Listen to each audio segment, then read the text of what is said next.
Good evening, everyone. Thank you so much for having us. It's an honor to be here. We are Team Sunny. I'm Sarah. This is Jen, Tanner, and Christina.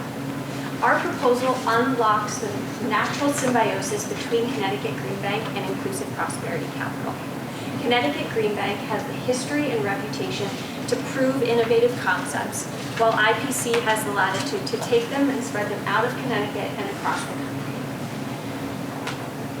For IPC, we are recommending Sunny Certification, a program that will train contractors and allow IPC to unify the clean energy movement.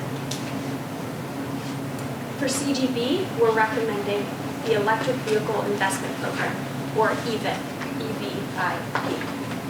It will facilitate the purchase of electric vehicles, electric buses for schools, and push progress in Connecticut, reducing carbon emissions, saving schools money, creating jobs, and earning a 10.4% IRR. So let's start by meeting Sunny. This is Sunny right here. Don't you love him? Sunny is fun and memorable, a lighthearted icon to bring serious solutions. Sunny Certification is built out of CGB's existing eligibility criteria and is similar to like a trusted choice for insurance agents. It says, I'm trusted, I'm reliable.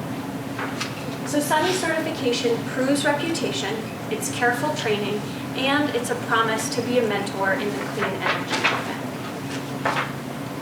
Together, Sunny and Sunny Certification make IPC an intermediary for all stakeholders.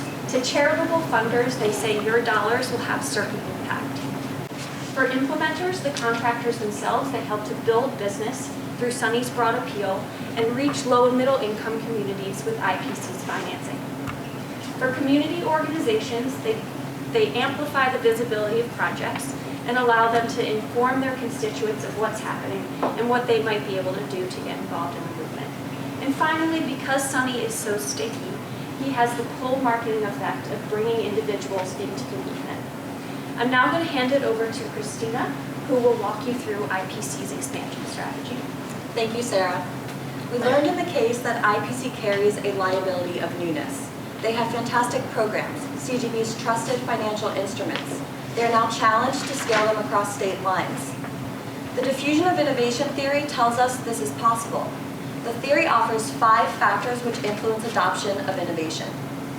IPC's financial instruments address many of them, and with the addition of Sunny and Sunny Certification, they can address them all. For the first, relative advantage, an IPC loan for a solar panel is better than a high electricity bill. For the second, compatibility, Sunny offers mass appeal and is thus relatable to the experiences, values, and needs of low and middle income community members. To the third, complexity, Sunny contractors recognize how complex clean energy financing can be, and they mentor individuals through the decision-making process. The fourth one is tough. One can't install a solar panel today and uninstall next week, but Sunny certified contractors, through their words and the Sunny logo on their hard hats, prove the viability and value of an IPC loan. Last but not least, observability. Lower bills say it all. Lower bills are a tangible outcome and which prove the value of an IPC loan. Here, we've suggested that Sunny can help increase adoption of IPC's loans, but how will they scale? We recommend that IPC respond to the interest in community solar expressed by Massachusetts, Maryland, New Jersey, New York, and Rhode Island, as described in IPC's business plan in the case. To do so, they will of course need additional charitable funding from the Kresge and other foundations so they can train their first cohort of Sunny certified contractors. This will include IPC's trusted Connecticut contractors, but also the developers from these 5 states. Once certified, the developers can then take the IPC products and effectively scale them across state lines. I will now turn it over to Jen to tell you more about our recommendations for CGB. Thanks, Christina. We believe that electric vehicles coupled with grid modernisation will lower the carbon footprint for Connecticut. We believe this because in December, in this Building a Low Carbon Future for Connecticut paper, the state government highlighted that the transportation and electricity power generation sectors make up almost 60% of the greenhouse gas emissions for the state. These are the target areas for the government, and So that's why we're recommending our electric vehicles and grid modernisation. So grid modernisation is in line with the electricity power segment, and electric vehicles go to the transportation sector. For example, one electric bus is the equivalent of removing 5 cars from the road, or 23 tonnes of greenhouse gas emissions. So just to repeat, that's one electric bus is the same as removing 5 cars from the road. So our recommendation is that CGB finance the transition of Connecticut school buses to electric using a vehicle-to-grid or V2G arrangement. Other states are already transitioning their buses to electric, and Connecticut's schools are now due for an upgrade. So the highest barrier that remains for this rollout is a cost differential between a diesel bus and an electric school bus. So an electric school bus is $260,000 that has vehicle-to-grid capacities compared to $110,000 for a diesel bus. We have found that this is something that can be overcome through a vehicle-to-grid arrangement, and Tanner will go over these details now. Thanks, Jen. So CGB will help overcome the cost barrier by offering a long-term, low-interest rate loan, which schools will then be able to repay through the cost savings they'll see from operating an electric bus compared to a standard diesel bus.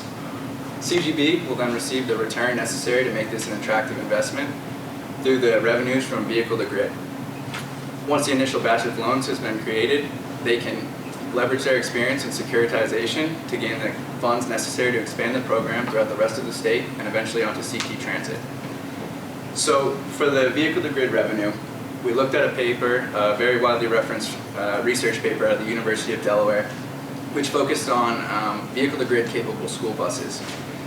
This is referenced in Massachusetts' recently implemented school bus program as well. It's one of the few papers that focuses on school bus specific vehicle to grid revenues. And the paper found that one school bus could generate up to $15,000 in revenue a year. If you combine that with the $260,000 cost that Jen mentioned earlier and the $20,700 loan payment, we can see an internal rate of return of above 10%. We can even reduce Delaware's vehicle to grid revenue assumption by 50% and still see a return of over 6%. On the other hand, schools will have the lower than $21,000 loan payment that they'll be responsible for, which they'll be able to more than cover with the savings from mileage, maintenance, and fuel costs. Schools will end up saving more than they'll be responsible for paying. So we've covered the economic benefits, but there are also significant environmental and societal benefits as well.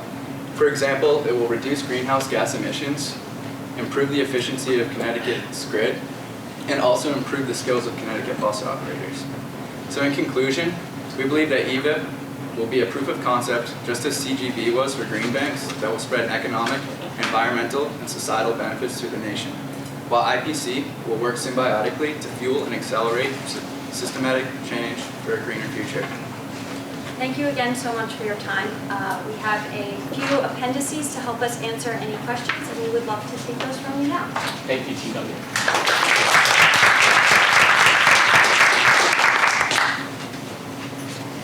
Questions? Please start off, Jesse. Okay, great. My question's going to come on the Sunny certification, but I did want to observe, I love the idea of kind of the vehicle to grid revenue and throwing that in and kind of using that as a yield enhancer. So kudos to you for that kind of out of the box thinking. On the Sunny certification, which I like Sunny, everybody likes Sunny. But what thought did you give to some of the liabilities that are associated or the risks associated with the certification and an expectation for delivery upon what Sunny represents? It's a great question. So for clarity, are you that Sunny represents solar energy specifically and not other energies, or is there something else that you see him representing? Either, it could be either solar, it could be energy efficiency, but with coming with Sunny is an expectation for delivery of performance, of services, or whatever. So, yes. And if those expectations aren't met, then their. Great, great, I'm with you. So yes, of course, Sunny and Sunny certification, we expect that those come with that expectation. It is that we believe will propel the increased adoption and kind of build this energy and synergy in the movement. And so what if the expectations aren't met? I think Christina and I can answer that for you. I would say one is that we did think carefully about like what the process would be that we would build out beyond CGB's existing eligibility. And specifically, I think the training as a mentor is where we feel like this certification can stand out. So the idea behind it is that we want the contractors to be the face of the movement and IPC to be sort of pushing and giving them the resources kind of behind the scenes. So in that way, like careful training in both the financial instruments as well as like needing to prove your competence as a technician. We talked through a number of different criteria that they would need to meet before they would be eligible to have this, including like proof of several jobs, resumes of staff, interviews, things of that nature that like are both on a competence level and a relationship level. And I would add, Sarah, that we saw on CGB's website that they currently, that CGB currently gives out the Pace Setter Award every year. And so we took this we assumed that contractors really were executing well as reliable partners and could be trusted both with the financials and the technical side. And so we applied the same assumption to Sunny. We view him as kind of a version 2.0, if we may, to the Pace Setter and similar certification programs which currently exist. Great. I have two questions, but thank you for a great presentation. First is about the installers and the value they get from the certification. It sounds as if one value you think is out there is if they just get more business, but are there other values for them and why would they want to be in this program? And then the second question is really about the size and scope of this, particularly as it relates to the electric buses. And I don't know if you're aware, but 169 towns in Connecticut, they all manage their own budgets around schools and school buses.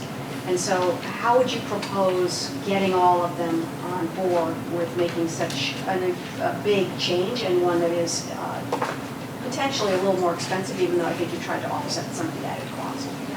So should we address, Christina and I will address your question around the installers and Sunday first and what's in it for them. And then Jenny Tanner can address the question of the 139 towns. 169, yeah. 169 towns? Yeah, so how, do you want to lead off? Sure, I can start. So I think we really saw the value for contractors in, of course, growing their business, but just in our kind of literature review of solar installation companies, it looked like there was a lot of pride behind the work that they do to move clean energy forward. And so it's really just this feeling of being a part of a bigger movement, as well as additional training. So as they're receiving training from CGB and IPC on these financial instruments, that's enhancing their skill set as well, which they can apply to their own businesses and maybe future work in the future. So I think it's kind of a professional development opportunity to be part of something greater and something good. And of course, just everyone needs to grow their business to survive. So those three values, I would say. For the buses, in our research we found that the Board of Education in Connecticut has shown interest in going electric. And as a part of that, they've been looking into the feasibility of doing so. So having the Board of Education on board will help to facilitate that, I would imagine, and also like from a supply perspective, it can't all happen at the same time because the supply isn't there immediately, so it would happen as a rollout across where the need is. Thanks. I yield to my wife. It's unusual. There was mention in the case itself about the income disparity in communities in Connecticut. And so with regard to that last question and the gradual rollout, how would you envision managing, if it can be managed, inequality among very poor communities in Connecticut and very wealthy communities in Connecticut where spending twice as much for a school bus might not matter at all, and in the poor communities it might be a huge hurdle to overcome. Great question. Yeah, it's a really great question. I think we first acknowledge that you're absolutely right that that is a huge challenge and that disparity certainly exists. I think our interpretation of this and understanding is that this is a great thing and somebody should bring this to life, and we think CGB is the organization to do that. In part because of the history, and you would obviously know much better than we do, but believing that this quasi-governmental organization has figured out how to work with politicians at various levels and community stakeholders and with both affluent and poor communities so that they would be very well positioned to do this. And then in terms of mitigating that specifically, maybe you could talk to the numbers. Yeah, so to help the core schools afford the buses, we think that the low interest rate loan will help them out, and that the cost savings they'll see will make it so that they'll actually, they won't end up spending any more money than they currently are on diesel buses. We did a sensitivity analysis and found that we could offer a 0% interest rate loan as well. So there's, with the original figures of the full vehicle to grid and the 1.5% loan, we think there's enough margin to be able to have some flexibility with maybe the lower income schools. Welcome to my marriage. You're about to go from the sublime to the ridiculous. So this is a real energy nerd question. In your economics, did you look at frequency regulation? Do you know what frequency regulation is? Tanner's going to take that question. Yeah, so this was kind of, that number is takes into account frequency regulation from the frequency regulator, which in Connecticut is ISO New England. So you know, it's different in Delaware, but in Connecticut it's ISO New England, and they actually have a paper as well that compared their figures to the paper's figures as well, and they range from lower to much higher, but we did consider frequency regulation and looked at Connecticut specifically. Because the economics of frequency regulation is free money, and I don't know what the Delaware data is, but you guys become a perfect frequency regulator for wind power. Frequency regulator are payments that people receive by taking power off the grid when the grid is producing too much power, primarily at night and heavily, and it's just it's like money that you knows is there. Right. I think, and so FERC actually, Federal Energy Regulation Committee, released some guidelines back in 2010 or 11, which actually made energy regulation more profitable for batteries specifically, because batteries can respond so much quicker to the grid's requirements, whereas like wind or any other power generation can take anywhere up to 10 minutes, where battery is instant and can discharge and take in energy immediately. So it's definitely the biggest energy regulator. Really creative. Time for one more question. No? All right, thank you. Well done.